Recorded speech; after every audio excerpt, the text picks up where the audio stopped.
Hello friends, my name is Pinky Kumari and I welcome you all on my YouTube channel Genesis Political Science. आज हम बात करेंगे chapter 6 के बारे में जिसका टाइटल है the crisis of democratic order और यह इस चैप्टर का पार्ट 3 है। आपसे मेरा ये रिक्वेस्ट है कि इस वीडियो को देखने से पहले आप इसका पार्ट 1 और पार्ट 2 ज़रूर देखें। और हम फॉलो कर रहे हैं आपकी NCERT text book that is politics in India since independence. चलिए हम इस चैप्टर को एक सिंपल और इजी तरीके से समझने की कोशिश करते हैं डायरेक्ट आपकी एनसीईआरटी टेक्स्ट बुक के पेजेस को रीड करके। आपसे मेरा ये रिक्वेस्ट है कि इस वीडियो को जब भी देखें आप अपने एनसीईआरटी टेक्स्ट बुक के साथ बैठें। सबसे पहले हम बात करेंगे पेज नंबर 96 के बारे में और जो सबसे पहली हेडिंग है वो है कॉन्फ्लिक्ट विथ जुडिशरी, मतलब कि हम कह सकते हैं न्यायपालिका के साथ टकराव। जुडिशरी को हिंदी में न्यायपालिका कहते हैं और कॉन्फ्लिक्ट को हिंदी में टकराव कहते हैं। This was also the period when the government and the ruling party had many differences with the judiciary। मतलब कि यह वह समय भी था जब सरकार मतलब कि गवर्नमेंट और सत्तारूढ़ पार्टी मतलब कि रूलिंग पार्टी के न्यायपालिका मतलब कि जुडिशरी के साथ कई मतभेद मतलब कि मैनी डिफरेंसेस थे। Do you remember the discussion about the long drawn conflict between the parliament and the judiciary? मतलब कि क्या आपको संसद मतलब कि पार्लियामेंट और न्यायपालिका मतलब कि एंड द जुडिशरी के बीच लंबे चले संघर्ष मतलब कि लॉन्ग ड्रॉन कॉन्फ्लिक्ट पर हुई चर्चा याद है? चर्चा मतलब discussion. You have studied this last year मतलब कि आपने इसे पिछले वर्ष पढ़ा था। Three constitutional issues had emerged मतलब कि तीन संवैधानिक मुद्दे मतलब कि कॉन्स्टिट्यूशनल इश्यूज सामने आए थे। Can the parliament abridge fundamental rights मतलब कि क्या संसद मौलिक अधिकारों मतलब कि फंडामेंटल राइट्स को सीमित कर सकती है? The supreme court said it can not मतलब कि सुप्रीम कोर्ट ने कहा कि यह संभव नहीं है। सेकेंडली मतलब कि दूसरा, can the Parliament curtail the right to property by making an amendment मतलब कि क्या संसद मतलब कि पार्लियामेंट संशोधन मतलब कि अमेंडमेंट करके संपत्ति के अधिकार मतलब कि राइट टू प्रॉपर्टी को कम कर सकती है? Again, the court said that Parliament cannot amend the Constitution in such a manner that rights are curtailed। मतलब कि फिर से अदालत मतलब कोर्ट ने कहा कि संसद मतलब पार्लियामेंट संविधान मतलब कि कॉन्स्टिट्यूशन में ऐसा संशोधन नहीं कर सकती जिससे अधिकार कम हो जाएं। Thirdly, मतलब कि तीसरा, the parliament amended the constitution saying that it can abridge fundamental rights for giving effect to directive principles। मतलब कि हम कह सकते हैं कि संसद ने संविधान में संशोधन किया और कहा कि वह मौलिक अधिकारों मतलब कि फंडामेंटल राइट्स को सीमित कर सकती है ताकि राज्य के नीति निदेशक मतलब डायरेक्टिव प्रिंसिपल्स तत्वों को लागू किया जा सके। यहाँ पे जो वर्ड है डायरेक्टिव प्रिंसिपल, इसका फुल सेंटेंस है directive principles of state policy मतलब कि राज्य के नीति निर्देशक सिद्धांत। But the supreme court rejected this provision also मतलब कि लेकिन सुप्रीम कोर्ट ने इस प्रावधान मतलब कि प्रोविजन को भी रिजेक्ट मतलब कि अस्वीकार कर दिया। This led to a crisis as far as the relations between the government and the judiciary were concerned। आप कह सकते हैं कि इससे सरकार मतलब कि गवर्नमेंट और न्यायपालिका मतलब कि जुडिशरी के बीच संबंधों में संकट मतलब कि क्राइसिस उत्पन्न हो गया। यू मे रिमेंबर, अब हम बात करेंगे पेज नंबर 97 के बारे में। that this crisis culminated in the famous Kesavananda Bharati case मतलब कि आप कह सकते हैं कि आपको याद होगा कि यह संकट प्रसिद्ध केशवानंद भारती केस में चरम पर पहुंचा। In this case, the court gave a decision that there are some basic features of the constitution and the parliament cannot amend these features.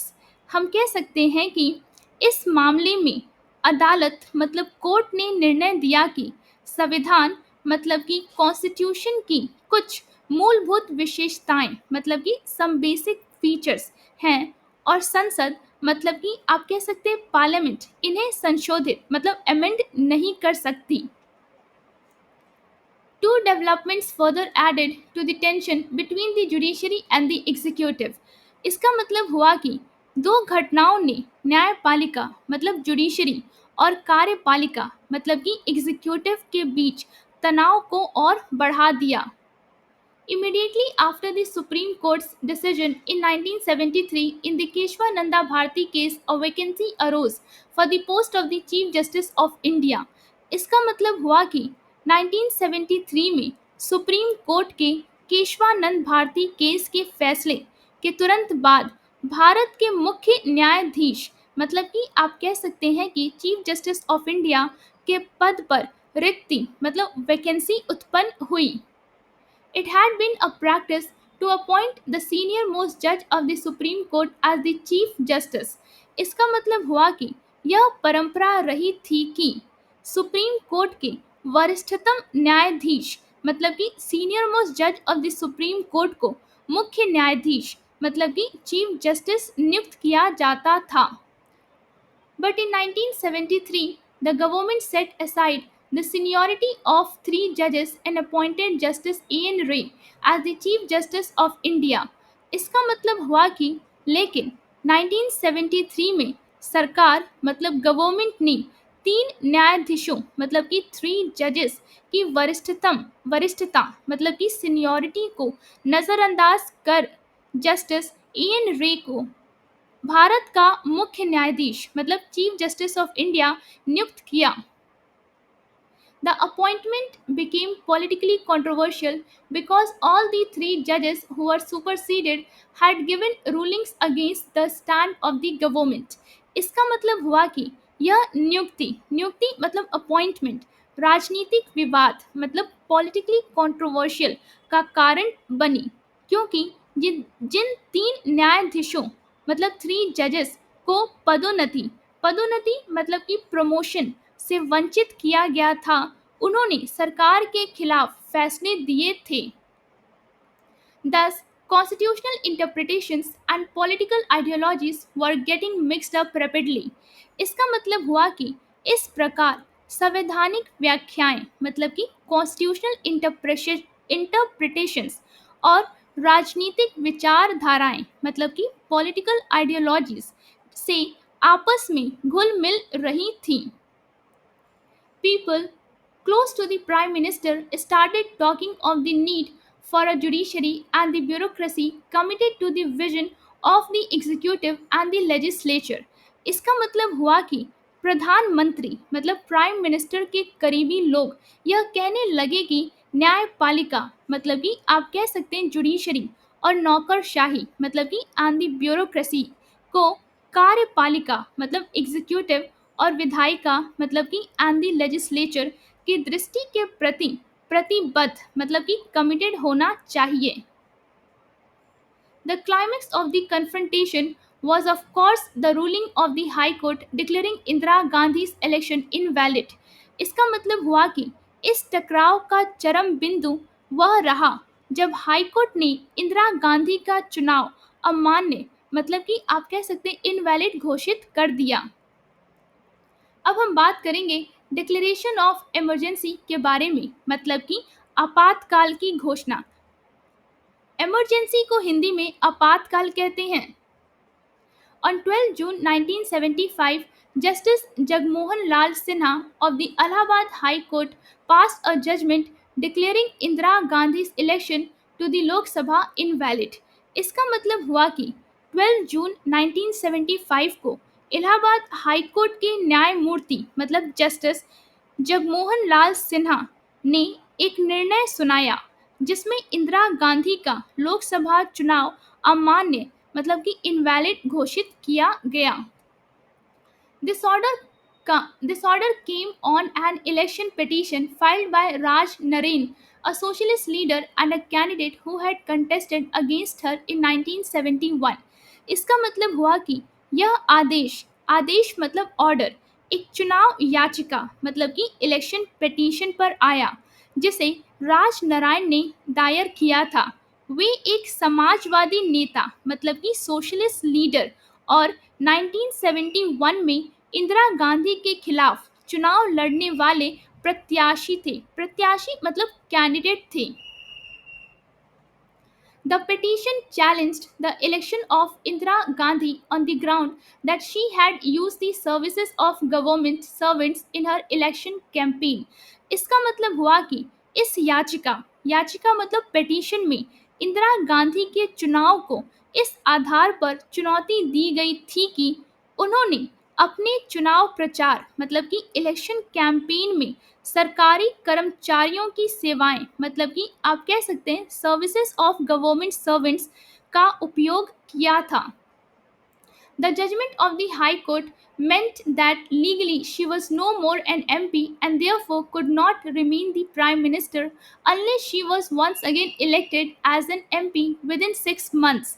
इसका मतलब हुआ कि हाई कोर्ट के इस फैसले का अर्थ था कि कानूनी रूप से अब वह अब सांसद नहीं रही और इसलिए वे प्रधानमंत्री भी नहीं रह सकती थी जब तक कि वे 6 महीने मतलब कि 6 मंथ्स के भीतर दोबारा सांसद चुनी ना जाएं। On June 24, the Supreme Court granted her a partial stay on the High Court order. Till her appeal was decided, she could remain an MP but could not take part in the proceedings of the Lok Sabha. इसका मतलब हुआ कि 24 जून को supreme court ने high court के आदेश पर आंशिक स्थगन दिया मतलब कि आप कह सकते हैं supreme court granted her a partial stay on the high court order.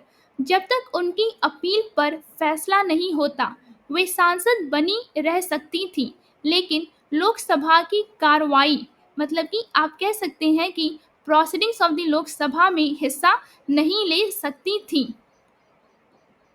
अब हम बात करेंगे क्राइसिस एंड रिस्पांस के बारे में मतलब कि संकट और प्रतिक्रिया के बारे में। The stage was now set for a big political confrontation मतलब कि अब एक बड़े राजनीतिक टकराव मतलब कि पॉलिटिकल कन्फ्रंटेशन के लिए मंच तैयार हो चुका था। The opposition political parties led by Jayaprakash Narayan pressed for Indira Gandhi's resignation and organized a massive demonstration in Delhi's Ram Leela grounds on 25 June 1975। इसका मतलब हुआ कि जयप्रकाश नारायण के नेतृत्व में विपक्षी राजनीतिक दलों मतलब कि अपोजिशन पॉलिटिकल पार्टीज ने इंदिरा गांधी के इस्तीफे की मांग की और 25 जून मतलब 25 जून 1975 को दिल्ली के रामलीला मैदान में एक विशाल प्रदर्शन आयोजित किया। Jayaprakash announced a nationwide satyagraha for her resignation and asked the army, the police, and the government employees not to obey illegal and immoral orders।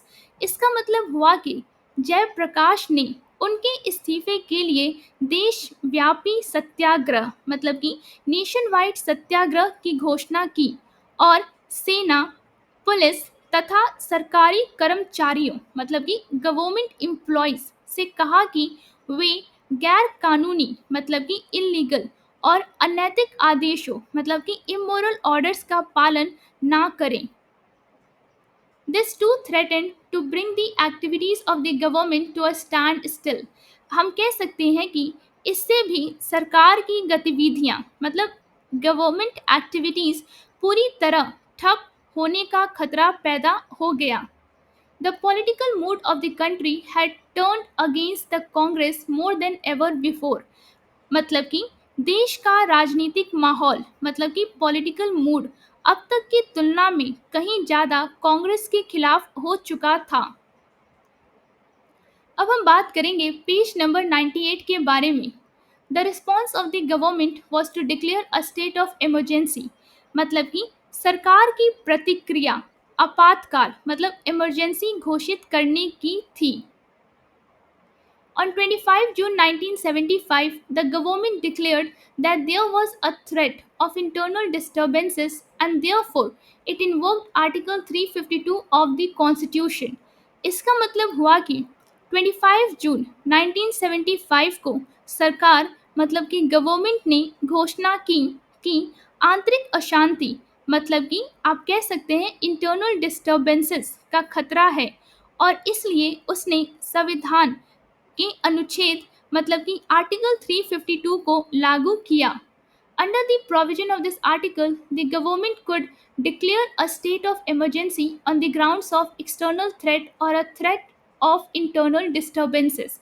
आप कह सकते हैं कि इस अनुच्छेद के प्रावधान मतलब प्रोविजन के तहत सरकार बाहरी खतरे मतलब कि एक्सटर्नल थ्रेट या आंतरिक अशांति मतलब कि इंटरनल डिस्टर्बेंसेस के आधार पर आपातकाल घोषित कर सकती थी।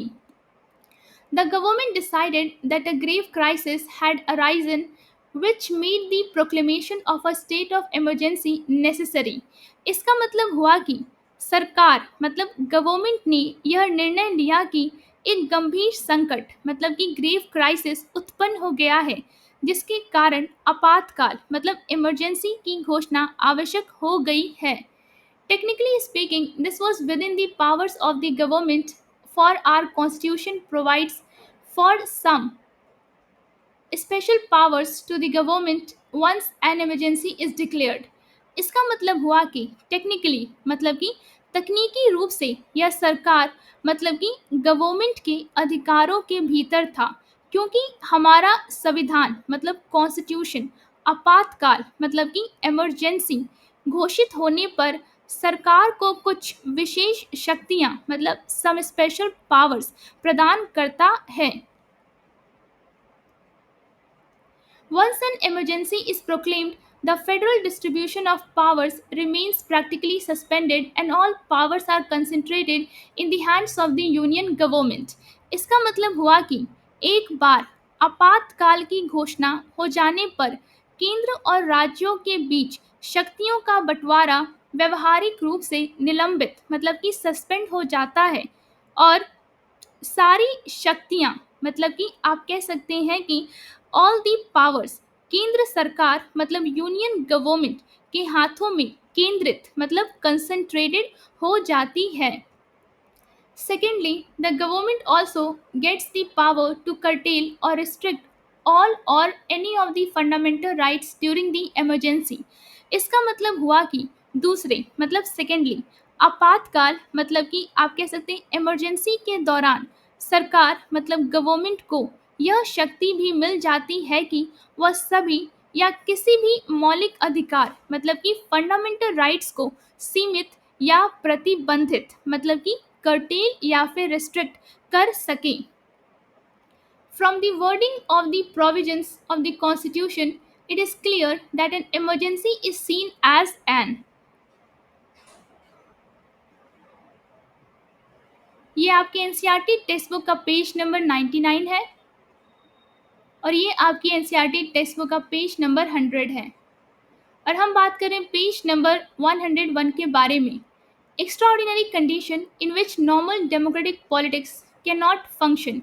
इसका मतलब हुआ कि संविधान मतलब कि कॉन्स्टिट्यूशन के प्रावधानों मतलब कि प्रोविजंस की भाषा से यह स्पष्ट है कि आपातकाल मतलब कि इमरजेंसी को एक असाधारण स्थिति के रूप में देखा गया है जिसमें सामान्य लोकतांत्रिक राजनीति मतलब कि आप कह सकते हैं नॉर्मल डेमोक्रेटिक पॉलिटिक्स काम नहीं कर सकती। Therefore, special powers are granted to the government मतलब कि इसीलिए सरकार मतलब गवर्नमेंट को विशेष शक्तियां मतलब कि स्पेशल पावर्स प्रदान की जाती है। On the night of 25 June 1975, the Prime Minister recommended the imposition of emergency to President Fakhruddin Ali Ahmad. मतलब कि आप कह सकते हैं कि 25 जून 1975 की रात को प्रधानमंत्री मतलब प्राइम मिनिस्टर ने राष्ट्रपति मतलब कि प्रेसिडेंट फखरुद्दीन अली अहमद को आपातकाल मतलब कि आप कह सकते हैं कि इमरजेंसी लगाने की सिफारिश मतलब कि रिकमेंडेशन की। He issued the proclamation immediately मतलब कि उन्होंने तुरंत ही इसकी घोषणा जारी कर दी। After midnight the electricity off to all the major newspaper offices were was disconnected. इसका मतलब हुआ कि आधी रात के बाद सभी बड़े समाचार पत्र कार्यालयों मतलब कि मेजर न्यूज़पेपर ऑफिसेस की बिजली मतलब कि इलेक्ट्रिसिटी काट दी गई। In the early morning, a large number of leaders and workers of the opposition parties were arrested. इसका मतलब हुआ कि सुबह होते ही विपक्षी दलों मतलब कि आप कह सकते हैं कि ऑपोजिशन पार्टीज के अनेक नेताओं और कार्यकर्ताओं मतलब कि लीडर्स एंड दी वर्कर्स को गिरफ्तार मतलब अरेस्ट कर लिया गया। The cabinet was informed about it at a special meeting at 6 a.m. on 26 June after all this had taken place. आप कह सकते हैं कि 26 जून की सुबह 6 बजे मंत्रिमंडल मतलब कैबिनेट को एक विशेष बैठक में इसके बारे में बताया गया जब यह सब घटित हो चुका था। अब हम बात करेंगे पेज नंबर 98 के बारे में। इस पेज पे जो इमेज बना है जो कार्टून बना है, चलिए उस कार्टून के नीचे क्या इन्फॉर्मेशन लिखा है उसे समझते हैं। This cartoon appeared few days before the declaration of emergency and captured the sense of impending political crisis. इसका मतलब हुआ कि यह कार्टून आपातकाल मतलब इमरजेंसी की घोषणा से कुछ दिन पहले प्रकाशित हुआ था और आसन राजनीतिक संकट मतलब इम्पेंडिंग पॉलिटिकल क्राइसिस। यहाँ पे जो वर्ड है इम्पेंडिंग आप कह सकते हैं इसका मतलब हिंदी में होता है निकट या जल्द होने वाला राजनीतिक संकट की भावना को दर्शाता है। The man behind the chair आप इस इमेज में देख सकते हैं इस डी के बरुआ द कांग्रेस प्रेसिडेंट। इसका मतलब हुआ कि कुर्सी के पीछे खड़े व्यक्ति डी के बरुआ हैं जो उस समय कांग्रेस अध्यक्ष थे मतलब he was the Congress president. उम्मीद करती हूँ जो पेजेस आज हमने डिस्कस किया वो आपको एक सिंपल और इजी तरीके से समझ में आया होगा। अगर वीडियो अच्छा लगा हो तो लाइक और सब्सक्राइब करना ना भूलिए, शेयर जरूर करें और अपने दोस्तों को भी इस चैनल के बारे में बताइए।